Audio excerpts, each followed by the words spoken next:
What's going on, guys? Jet Fan here. Albemarle on the screen. Double steering gear with range in slot 4. Fraser on the screen. Damage in 3. And the steering gear in slot 4. North is the map. The carrier game here. General thoughts on the Albemarle? Um, I don't know. It's a love-hate right now. Things that I really like about it. I love the radar sonar combo. It's absolutely a destroyer hunter, and makes destroyer lives miserable. So there's that, which I think is a big positive. The negatives, if the other previous ships in this line and Cheshire, which is premium tier 6, same model, heavy British cruiser, you can use the Fraser with slot 4, right? And if you equip it with a double steering gear, you can be relatively dangerous with the rudder shift, i.e. about 4 seconds. Albemarle with the hull upgrade, because as you can see, I just unlocked this ship. 30 million credits this thing cost me to unlock, so with the equipment and the output. So not a cheap decision to go with the tier 7 heavy cruiser line for the Brits. But anyway, so 4.7 second rudder shift, which is a little on the high side for me. It's workable. You can still manage with it, but it's something that it's noticeable, if that makes sense. Cheshire, on the other hand, that's about a 4 second flat with the same style setup, much more reactive rudder and much more reactive back end. So I'm kind of seeing there, you're baiting the shot from the Amagi, and obviously then setting the fire with the return salvo. Albemarle, I like the Fraser build. Reason being, as I've talked about with this entire line, the ability to have the option to fight at range makes this ship significantly more dangerous. But again, you're sacrificing the rudder shift, you're sacrificing the ingenious perk, and things like that. So, it's a give and take on that. And I don't have fully upgraded yet. So once I do get it fully upgraded, my math is correct. This will be 18.5 kilometers on the firing range, which is very, very good. This is my second game you're watching in the ship. First game, because Legendary Tier has 0 cruisers outside of Worcester. I was the only non-legendary ship in a legendary match, so I had like 3 Yamatos and a Grosser Kurfürst I was fighting against and whatnot, and I have something that can fire 17 kilometers. So I ended up doing like 50k damage, and then of course I just got caught out by focus fired by 2 Yamatos and just absolutely decimated here in that game. So this is a little bit better, tier 6-7 matchup. Munchin, you see there, bud, that's 5 Citadels, it's Dev Strike. That caught my attention big time. So that shows to me that yes, the Albemarle's AP is all that it is cracked up to be, especially against cruisers. So don't sleep on that. That is a beautiful salvo there, as you can tell. So back to the Albemarle. Some other weak points about it. If you notice in slot 1, I have set up for most of these ships. I have it set up for the AA mod. Reason being is I do not like to be harassed by planes. Flat and simple here. I do not like to have planes, thinking that they can come after me and whatnot, and I want to deter them right away. At the same time, too, if I can chill by a battleship, I can help support him, or at the same time, a destroyer, I can help support them as well. And I don't notice the difference on the guns, really, especially with this British heavy cruiser line. The guns are still relatively accurate, especially with the Fraser build. You can still get away with it. But even with that, on this ship, I think the number is 87 on the rating, which is very disappointing to me. And you're going to see I take a pretty nasty chunk there. But look at that heel. The heel on the Albemarle, basically a battleship quality heel. So I was down pretty low there. I was able to heal a good chunk of that back. Fighting the Jean Bart, 8 kilometers. I mean, there's not much you can really do there against a battleship in this in this cruiser. But obviously, Shikaku helped me out there with the torp run, took out the Jean Bart, up to 65,000 damage. C needs to be secured. I am seeing that we have a friendly Leon off to the side. Really want him to turn in there and start coming toward B. Very close match, go either way. So I'm going to turn around here. I'm going to go into C and try to basically secure C and then move toward B to maybe help support and assist B. But in general, as I was mentioning about the AA, not the best AA. I was expecting a little more in general from this line, simply because of what the Cheshire was. Surrey also isn't the best with AA, but I was expecting Albemarle to really hit hard with the AA, and it just doesn't. It's sufficient. It can hold its own, and with the 4.7 second rudder shift, you can react and dodge, bombing runs and some torp runs as well. But it's not the absolute devastating plane, destroyer that the Cheshire would be as Tier 6 premium. So be mindful of that if you do decide to go unlock and grind this line. But again, getting back to positives about the Albemarle. It has the same characteristics that the whole British line has, and that on this heavy cruiser line. And that is both shell types are effective and dangerous. They both are effective.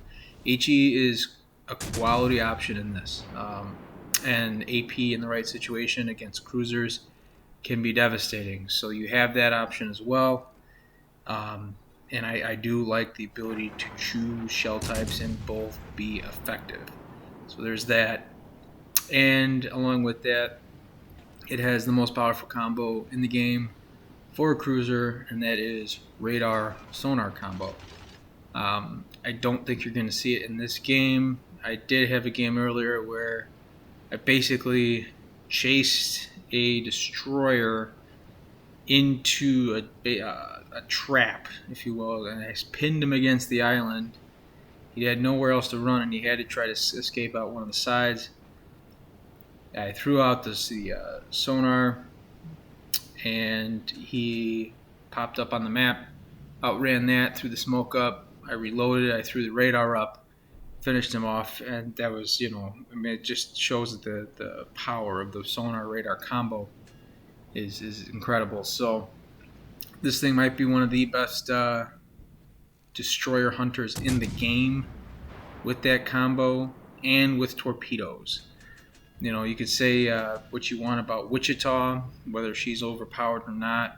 That's dealer's choice, personal opinion. Personally, I think Wichita is an incredible cruiser with a 2-second rudder shift. So, but her biggest weakness is that if she gets a battleship after her, can't really defend herself because she doesn't have that torp threat.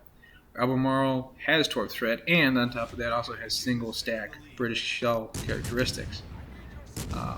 So that definitely helps the survivability of Albemarle. Be mindful, though, that she is squishy on the sides and can be citadeled if you're not paying attention. Again, same characteristics of the rest of the British heavy cruiser line. Not very forgiving. If you drop the ball and are not paying attention, then you can severely be punished. But at the same time, you can also angle relatively well and get away with some stuff. So you see there, Hipper goes down, 72,000 damage, and that's our second sinking. This isn't going to be some spectacular game. I just kind of wanted to highlight this because I wanted to get a video out of my Albemarle play, and I wanted to start initially talking about this. And the reason being is I plan on playing this Albemarle a lot. I plan on leveling her up as soon as possible, and I want to see what she does with the full upgrade and the the reduction in reload time to 12.5 seconds, etc. So I think that this will become one of my favorite Tier 7 cruisers, simply because it is a variant of the Cheshire, and I love Cheshire.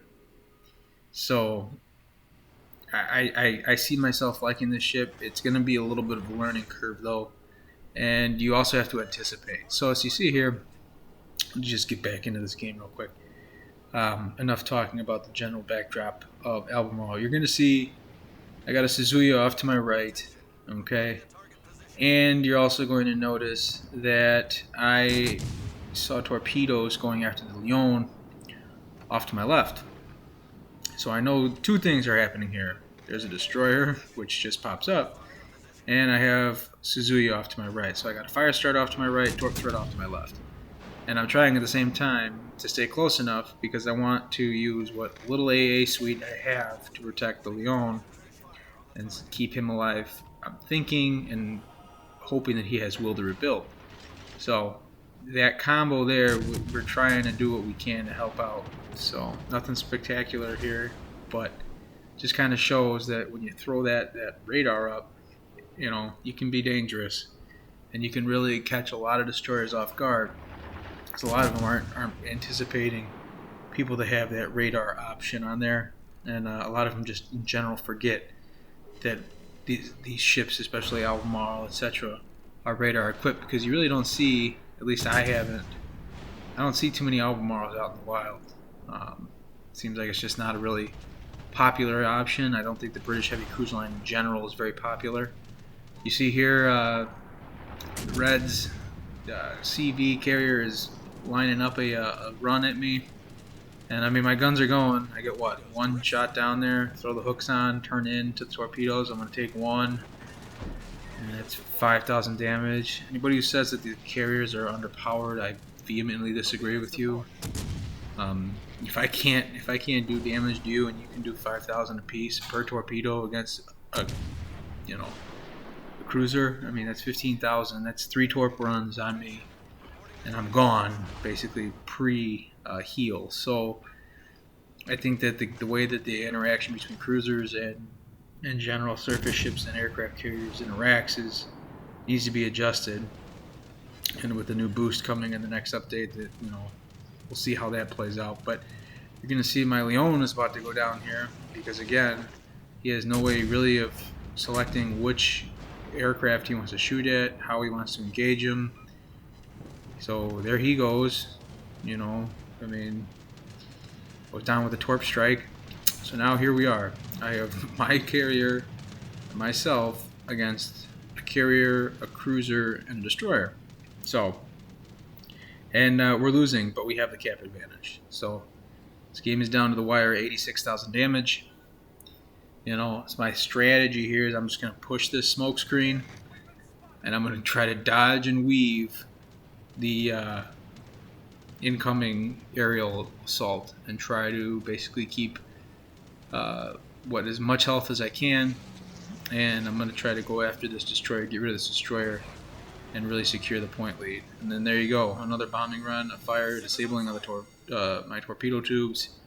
I mean, carriers are dangerous, and this is a ship with an 87 rating and some agility, and he's still able to do consistent damage. So carriers are effective, they are powerful. I do not think they need another buff. So I hope that this buff that they're putting in there does not completely destroy Tier 7 gameplay, because people are going to be getting very good at these cruisers, or the carriers. When people get really good at something like that, and there's just like the format and the way the game is set up, it could get ugly. So here you go. You still see the reaction time of the rudder shift.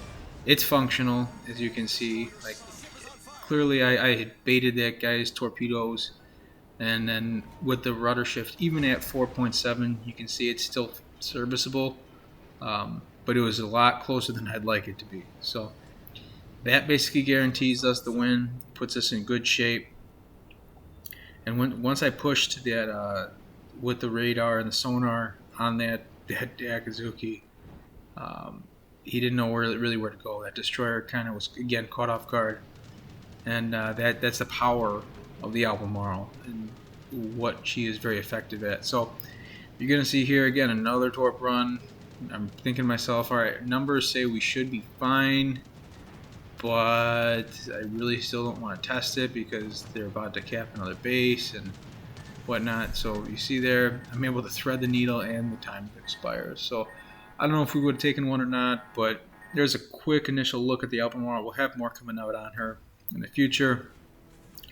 There you go. That's about 3,000 XP game. If you liked the video, leave a like. We'll see you next time on the high seas, guys.